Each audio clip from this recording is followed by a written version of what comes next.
Hi everyone, it's Az here from HeelvsBabyface. It might be April the 7th. It feels like Christmas Day. I woke up, I went to bed very late last night. I won't go into it, ladies. But I woke up today to the news that Rey Palpatine has somehow returned. Yes, Disney have announced that their first feature film since the absolute failure of The Rise of Skywalker is going to be a Rey Palpatine movie with with Daisy Ridley reprising the role of the failed Mary Sue character that nobody likes. Oh, mercy. Now, I got to give credit where credit is due, which isn't often because I'm talking about Drunk 3PO here, who is going to be on FNT tonight. But months ago, Jay told us, and when I say us, I mean all of us, he tweeted it out, that the next movie was going to be a Rey movie. And Jay's been right about multiple things when it comes to Star Wars. Our little man inside of Disney. He's been right about multiple things, so I didn't doubt him for 1 minute. I thought it would be the stupidest thing that they could possibly do. And then when Bob Iger took over back at Disney and started reining back the content, delaying indefinitely quite a few of the projects, we're going to focus on quality over quantity. But what Iger didn't say was that they were going to fall into the same traps, the same pitfalls, make the same mistakes that they've made over and over again, because Kathleen Kennedy, the woman who has driven Star Wars from one of the biggest franchises on planet Earth to a streaming television show, which now nobody's watching, and we will be discussing the latest episode of The Mandalorian on FNT this week, which descended into absolute farce as they brought in race change Jabba the Hutt and Jack Black for a couple of cameos, as well as, unfortunately, Christopher Lloyd getting roped into this absolute drivel with an embarrassing performance. But I'm not even watching the show because I'm so checked out of Disney Star Wars. So checked out. This isn't, and B, before you even go into it all, let's just be perfectly clear. There is a massive difference between Star Wars, which is the original trilogy, the prequel trilogy, the extended universe, and Disney Star Wars, which is an abhorrent abortion of that franchise. Massive differences between the two. Holy Moses! So this is taken from Variety. Daisy Ridley to reprise role as Rey in... I can't believe I'm reading this. I have to pinch myself. I'm pinching myself. I feel like I'm in a dream. I'm going to wake up and be like, oh man, that would have been so cool. Oh, I could have done all these videos. I could have bought myself a mansion in Surrey, got myself a nice Bugatti Veyron to drive around in, because Disney, in my dream, did the most stupidest of things imaginable and triple-D, dibble-D, quadruple-D, quintet-D down on the dog shit, which is the sequel trilogy nonsense. But here we are, and I am trying to save up money for a deposit to go on a house. Woo! Daisy Ridley to reprise role as Rey in new Star Wars film. I can't believe I'm reading this. I can't believe it. The Star Wars inverted commas. Yes. That is absolutely correct, Variety. It's definitely massive quotation marks around Star Wars. The Star Wars movie future just came into sharper focus. Daisy Ridley's Rey will be the central focus. They like the word focus, don't they? Of the first Star Wars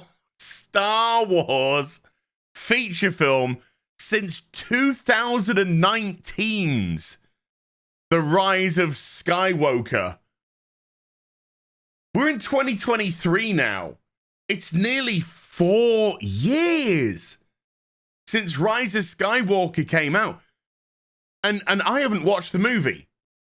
I have no intention of ever watching that movie unless I maybe do a charity stream or something, trying to raise money for charity, and I'll stream it or something. But I have no intention of ever watching that movie. I've watched Mauler's dissection of it, but I haven't watched the movie because after The Last Jedi, that. Absolutely that. I was one of those people, and I turned up.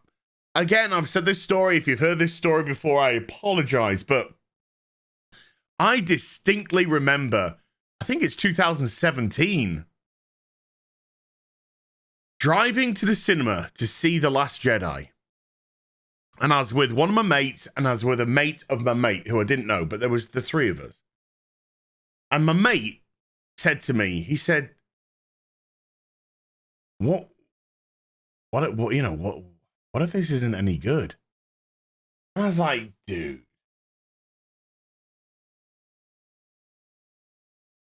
So naive. I was like, dude, come on, man. We're gonna leave. Because I was one of these people that were okay with The Force Awakens when it came out. That was all right. I didn't see the warning signs. And I said, dude, I'll tell you now, in a couple of hours, we're going to leave the cinema and be like, that was a good time.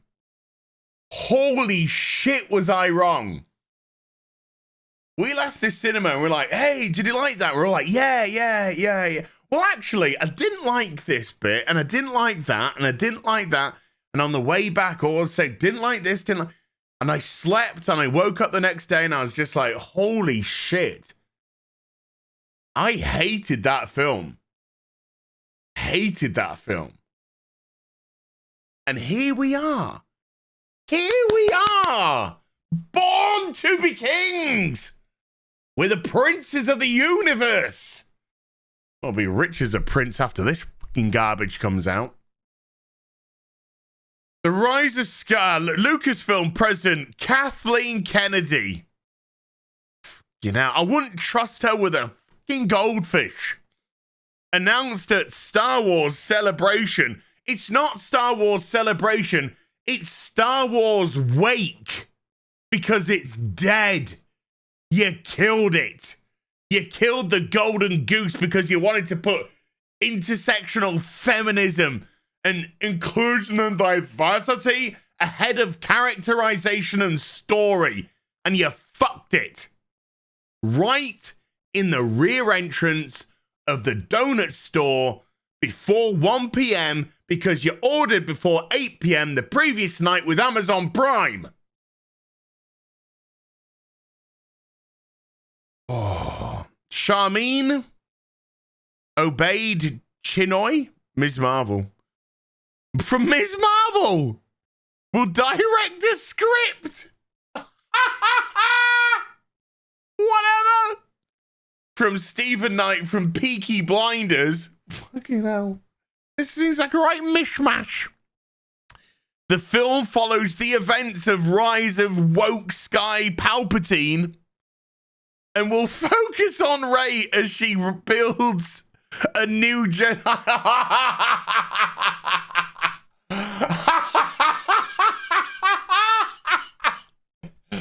I got the brains. You got the looks.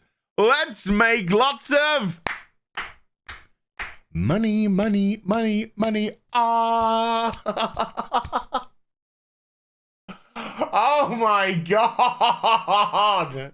Guest starring The Mandalorian and Ahsoka and CGI dead Luke, people. The project marks several major milestones for the franchise. Obey Chinoy is the first woman and the first person of color to direct a Star Woke movie. Oh my God! Firsties! The Pakistani filmmaker won 2 Academy Awards for documentary short in 2011 and 2015. Saving Face, A Girl in the River, The Price of Forgiveness. Yeah, two award-winning documentary shorts. Oh my God. She most recently directed 2 episodes of Ms. Marvel for Disney, a show that nobody watched. The lowest viewed live-action Disney Marvel TV, not TV, gotta get that word out my mouth, streaming show. Because now even Marvel put more into promoting their fucking Disney Plus shit, which nobody's watching. Lowest live action, Disney Marvel. But don't worry, folks, that can get worse. Getting to this point has been bumpier than successfully navigating an asteroid field. Knight stepped in to write the film after the original screenwriters, Damon Lindelof and Justine Britt Gibson, left the project in February, fired by Kathleen Kennedy, because this is what she does. Not that I've got any problem with Damon Lindelof not being attached to anything, but there again, I don't give a shit about Star Wars anymore. Oh man, the latest example of high-profit creatives departing a Star Wars, correct, feature project months or even years after their involvement was first reported. Where's Dan and Dave's trilogy? Where's Roundhead Ryan Johnson's trilogy? Oopsies! What happened to Patty Jenkins' film? Oopsies! All gone. Oh, and then we go into some other stuff. But yeah, let's get in a woman who directed a couple of documentary shorts,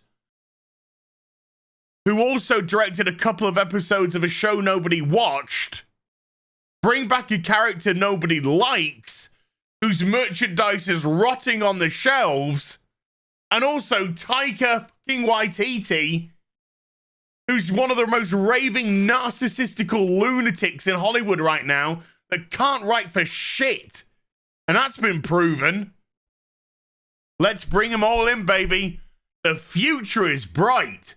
Unfortunately, not for Star Wars, but definitely for channels that like to talk about it. I'll see you on FNT later. Until then, you take care.